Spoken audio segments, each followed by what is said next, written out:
let's just kill them and take their money.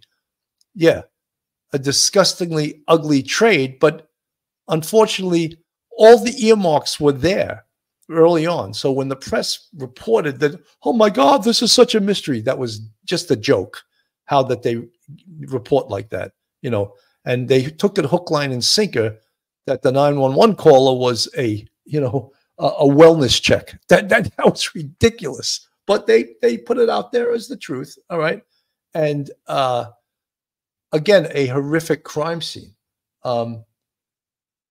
According to the police, we're confident that this appears to be a dispute over marijuana, which resulted in the murders.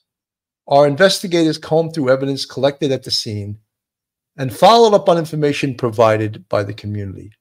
The investigation is still ongoing. All 5 suspects remain in custody with no bail, pending a review of the case from the San Bernardino County District Attorney's Office. When asked whether the case appeared to be gang or cartel related, Sergeant Warwick said, while this is still an open probe, there's certain things at the scene that show a level of violence that obviously raises some interesting questions for us. But at this point in the investigation, we can't comment on if we believe if this is cartel related or not. San Bernardino County Sheriff Shannon D. Dekas said the illegal marijuana market in the area has led to brutal crime scenes, including killings, sharing that in the last year alone, marijuana enforcement teams served more than 400 search warrants for illegal marijuana grows and recovered more than 650,000 marijuana plants and $370 million. It looks like illicit marijuana was the driving force behind these murders, and that's all we really know at this point. So pretty good prediction as to what occurred here. Now, yesterday's press conference, which we're going to play a bit of, we hear the police give great information in regards to this case, and this area is hugely problematic with these marijuana grows. And I don't know, one of the things they didn't, and these are the men on the scene, one of the things they did not indicate was whether these 5 individuals arrested are in this country illegally, legally or illegally. They didn't report on that. So I would be interested to know that. And unfortunately, that wasn't part of the report. They did say where they were from, but they did not say if they were here illegally, you know, because we said that this could have something to do with the border.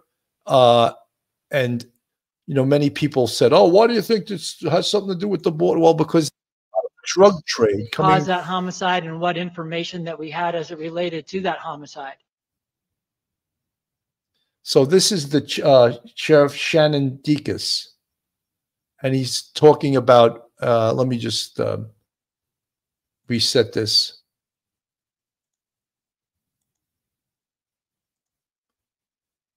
Now, during the press conference, he indicated— the press conference with you and spoke to you about 6 victims of— Okay, I'm having a problem with this playing right now.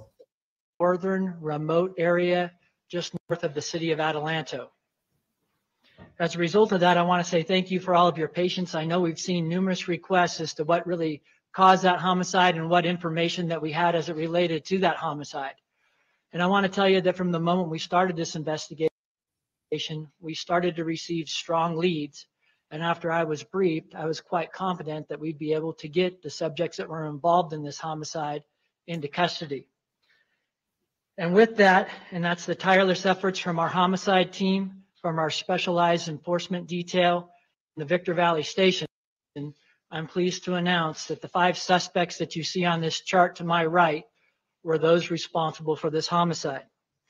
Before I introduce the sergeant that was in charge of this investigation and led this investigation, we used some human source and technological sources to be able to identify the suspects in this case.